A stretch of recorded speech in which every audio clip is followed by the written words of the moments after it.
Buenos días, estimados estudiantes. Bienvenidos a este segundo bloque de nuestra Cátedra de Legislación en Emergencias Médicas, un espacio donde dejamos un poco de lado la adrenalina de las sirenas y los procedimientos invasivos para adentrarnos en el terreno frío, pero absolutamente necesario, de la responsabilidad penal. Hoy iniciamos la unidad 2, y créanme cuando les digo que esta es quizás la unidad más crítica de toda su formación, porque aquí es donde entendemos que la libertad es un bien tan frágil como la vida misma que intentamos proteger.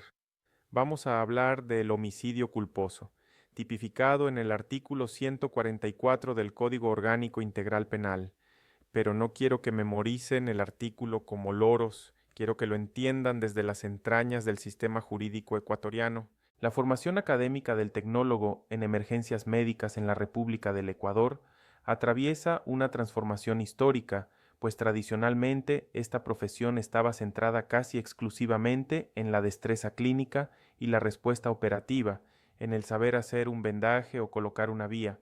Sin embargo, la malla curricular actual, esa que está avalada por el Consejo de Educación Superior y que se aplica en institutos de referencia, exige ahora una integración profunda de las competencias legales, porque vivimos en un Estado constitucional de derechos y justicia, donde la intervención prehospitalaria ya no es vista como un simple acto humanitario o técnico, sino como un acto jurídico que genera consecuencias inmediatas sobre bienes jurídicos protegidos, siendo el más preciado de ellos, indudablemente, la vida humana. Para comprender el artículo 144, primero debemos entender dónde estamos parados. El derecho penal es la última ratio, es decir, el último recurso del Estado, la herramienta más fuerte y violenta que tiene la sociedad para castigar cuando los mecanismos civiles o administrativos han fallado o son insuficientes para proteger un bien fundamental. En nuestro caso, el bien jurídico protegido es la vida, garantizada en el artículo 66 de la Constitución como inviolable. Y aquí entra el primer concepto que necesito que se tatúen en la mente, la posición de garante. En la atención prehospitalaria, el tecnólogo asume esta posición de garante del bien jurídico, vida desde el momento exacto en que el SU911 despacha la unidad o desde que ustedes tienen contacto visual con el paciente. Esto es un concepto dogmático clave porque significa que el profesional no es un simple espectador que pasaba por ahí. El Estado, a través de su título y su uniforme, les ha delegado la custodia temporal de la vida de un ciudadano.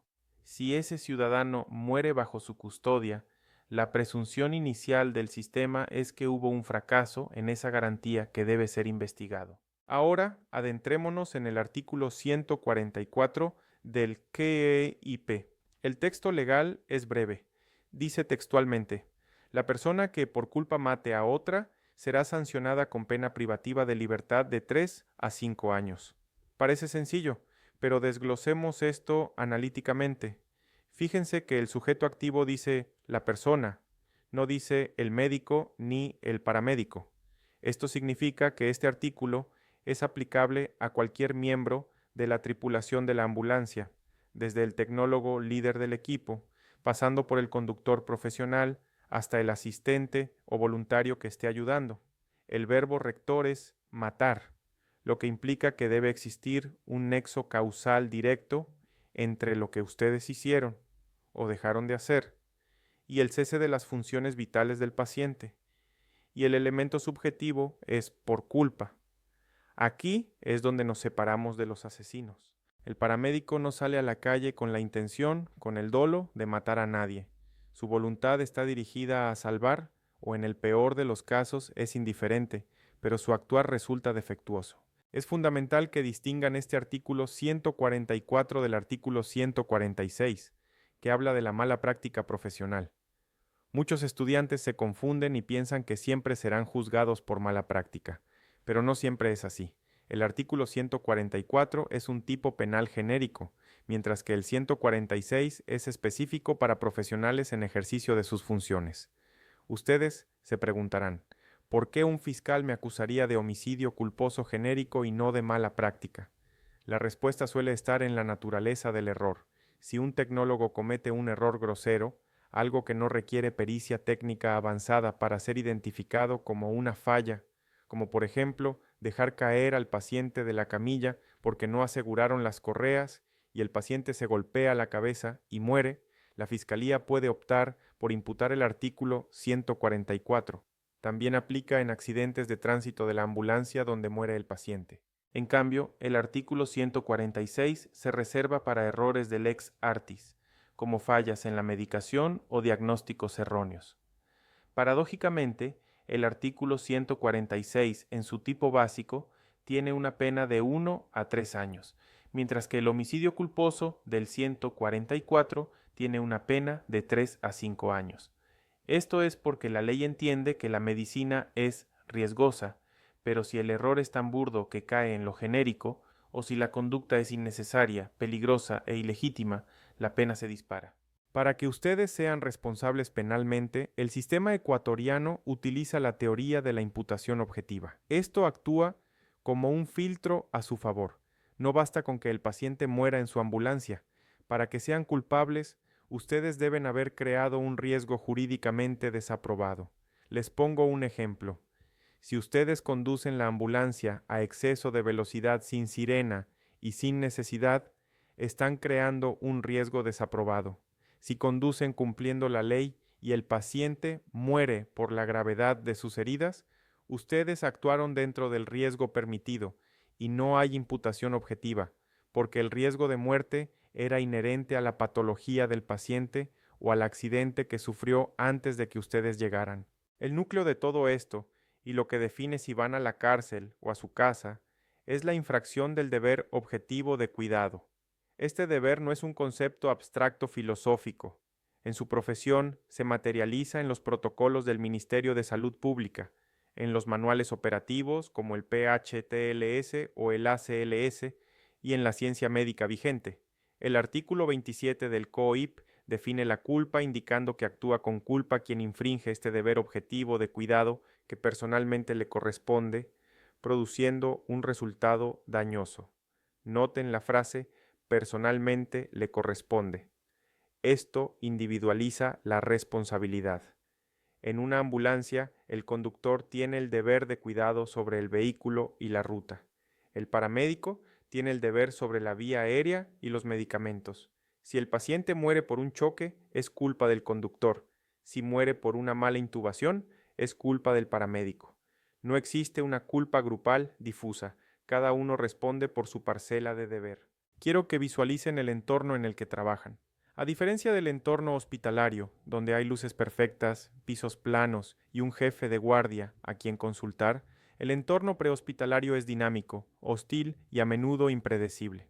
Ustedes actúan en la vía pública, bajo la lluvia, en domicilios privados, en zonas de conflicto bajo código plata y dentro de vehículos que se mueven a alta velocidad.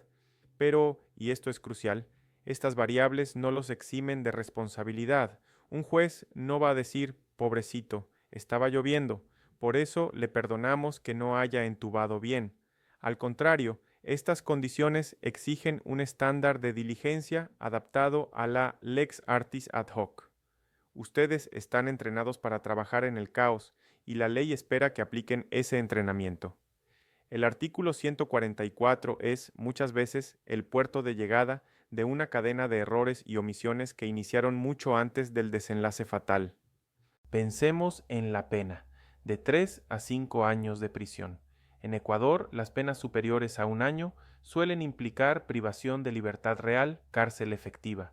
Y más allá de la prisión está la inhabilitación profesional según el artículo 60 del COIP. Imaginen estudiar años para perder su título y su libertad por una negligencia de 5 minutos.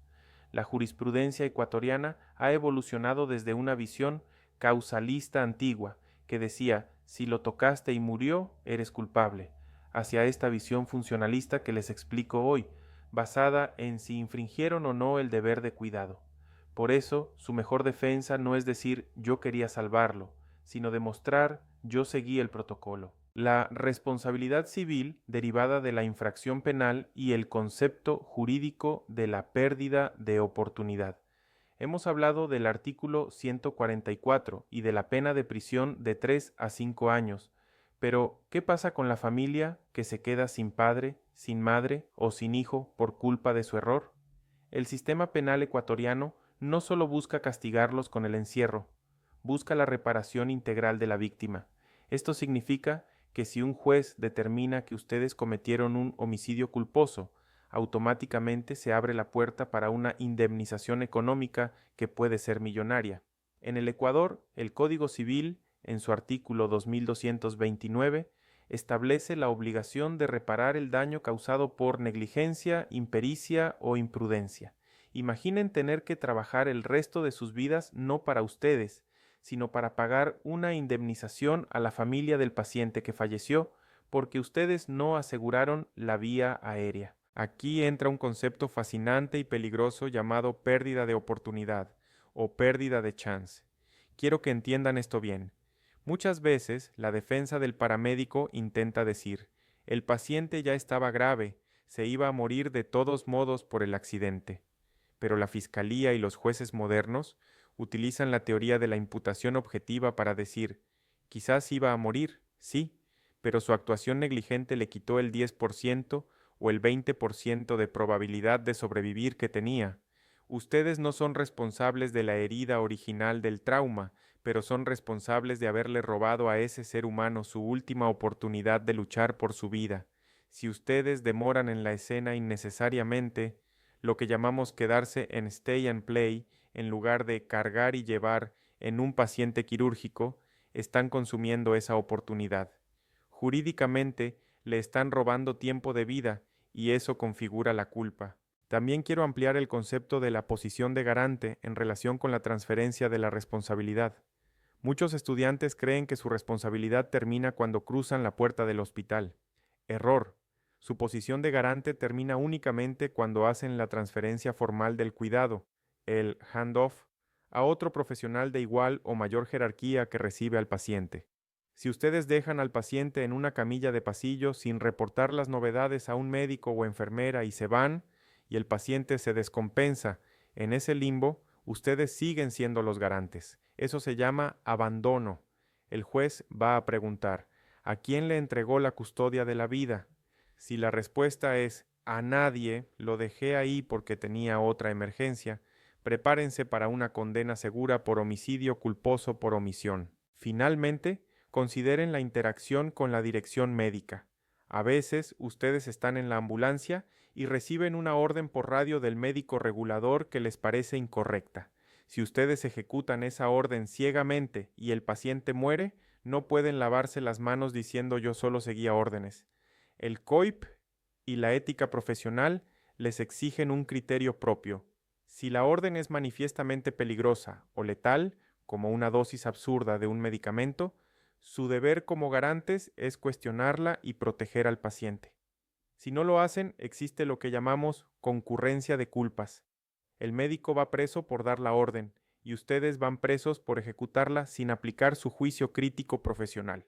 La obediencia debida no aplica cuando se trata de violar la lex artis de manera flagrante. Así que estudien, porque su conocimiento es lo único que les permitirá discernir entre una orden salvadora y una sentencia de muerte. En la próxima clase vamos a desglosar las 4 modalidades de la culpa: negligencia, imprudencia, impericia e inobservancia.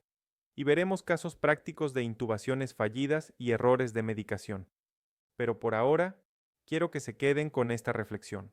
Cuando se ponen el uniforme, no solo se visten de paramédicos, se visten de garantes del Estado. Cada decisión técnica es una decisión legal. La Constitución protege la vida de forma absoluta y cualquier muerte bajo su cuidado será escrutada con lupa.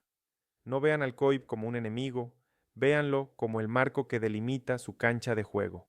Si juegan dentro de las reglas, dentro del riesgo permitido y cumpliendo su deber objetivo de cuidado, la ley los protege. Si se salen de ahí, si improvisan, si se descuidan, el artículo 144 caerá sobre ustedes con todo el peso del Estado. Tómense un descanso, procesen esta información y nos vemos en 20 minutos para hablar de cómo se cometen estos errores en la práctica diaria.